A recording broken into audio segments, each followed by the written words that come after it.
रतन टाटा की विरासत। रतन टाटा, ये नाम ही इंडियन इंडस्ट्री का दूसरा नाम है। कई दशकों तक उन्होंने टाटा ग्रुप का नेतृत्व किया। उनके विजन ने एक पारंपरिक बिजनेस घराने को एक ग्लोबल जायंट में बदल डाला।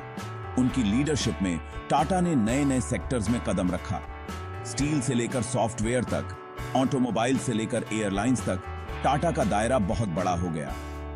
रतन टाटा की सामाजिक जिम्मेदारी के प्रति प्रतिबद्धता ने भी अपनी छाप छोड़ी। टाटा ग्रुप अपने नैतिक तरीकों और समाज सेवा के लिए जाना जाने लगा। हालांकि उनका सफर चुनौतियों से भरा रहा। ग्लोबल मंदी, कड़ी प्रतिस्पर्धा और आंतरिक बदलाव ने उनकी क्षमता को परखा। इन सब के बावजूद रतन टाटा एक असाधारण लचीलापन और दूरदृष्टि वाले नेता के रूप में उभरे। उन्होंने टाटा ग्रुप को मुश्किल दौर से पार लगाया और एक ऐसी विरासत छोड़ी जिसकी बराबरी करना मुश्किल होगा। एक महान हस्ती का जाना। रतन टाटा के निधन की खबर से पूरे भारत और दुनिया में शोक की लहर दौड़ गई। बिजनेस की दुनिया का एक सितारा डूब गया था। दुनिया भर के नेताओं, उद्योगपतियों और आम नागरिकों ने उन्हें श्रद्धांजलि दी।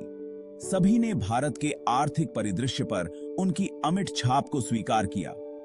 टाटा समूह के भीतर गहरे दुख की भावना थी। रतन टाटा सिर्फ एक चेयरमैन नहीं थे, वह एक गुरु, एक मार्गदर्शक और एक प्रेरणा थे। उन्होंने उत्कृष्टता और ईमानदारी की एक संस्कृति का निर्माण किया था जो संगठन के हर स्तर तक फैली हुई थी। अब सवाल यह उठता है, अपने इस महान नेता के बिना टाटा ग्रुप भविष्य को कैसे संभालेगा? बाजार की प्रतिक्रिया, शेयर बाजार में उतार चढ़ाव। रतन टाटा के निधन का तत्काल असर शेयर बाजार में देखने को मिला। घरेलू और अंतर्राष्ट्रीय दोनों तरह के एक्सचेंजों में लिस्टेड टाटा ग्रुप की कंपनियों के शेयरों में उतार चढ़ाव का माहौल रहा। कुछ निवेशकों ने भविष्य को लेकर अनिश्चितता के कारण अपनी होल्डिंग्स बेचने का फैसला किया। हालांकि यह प्रतिक्रिया अल्पकालिक थी। बाजार विश्लेषकों और उद्योग के जानकारों ने टाटा समूह की मजबूत बुनियाद की ओर इशारा किया।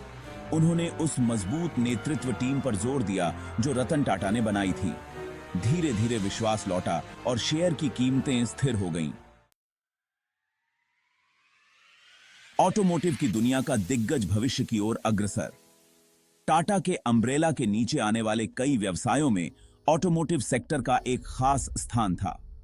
रतन टाटा को कारों का गहरा शौक था। उनके मार्गदर्शन में टाटा मोटर्स एक घरेलू कंपनी से एक वैश्विक ताकत बन गई।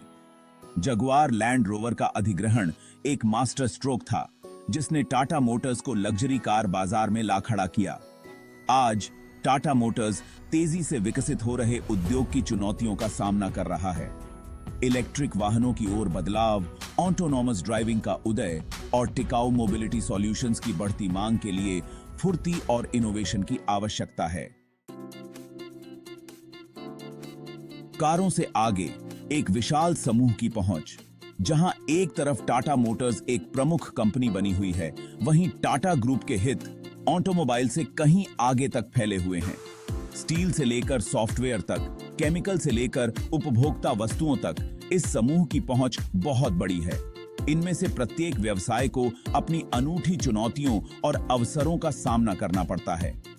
टाटा ग्रुप की भविष्य की सफलता की कुंजी बदलती दुनिया के साथ तालमेल बिठाने की उसकी क्षमता में निहित है। इसके लिए नई तकनीकों को अपनाना, नवाचार की संस्कृति को बढ़ावा देना और उन मूल्यों के प्रति सच्चे रहना होगा जो रतन टाटा को प्रिय थे। टाटा, एक नई विरासत का निर्माण। रतन टाटा के निधन ने एक युग का अंत किया। हालांकि उनकी विरासत आने वाली पीढ़ियों को प्रेरित करती रहेगी। ईमानदारी, नवाचार और सामाजिक जिम्मेदारी की नींव पर बना टाटा ग्रुप 21वीं सदी की चुनौतियों का सामना करने के लिए अच्छी स्थिति में है। आगे का सफर आसान नहीं होगा, लेकिन अगर टाटा ग्रुप अपने मूल मूल्यों पर खरा उतरता है और अपने इस महान नेता की भावना को अपनाता है, तो इसमें कोई संदेह नहीं है कि यह आगे बढ़ता रहेगा। टाटा की कहानी सिर्फ व्यावसायिक सफलता की कहानी नहीं है, यह वैश्विक मंच पर भारत के उदय की कहानी है और वह कहानी अभी खत्म नहीं हुई है।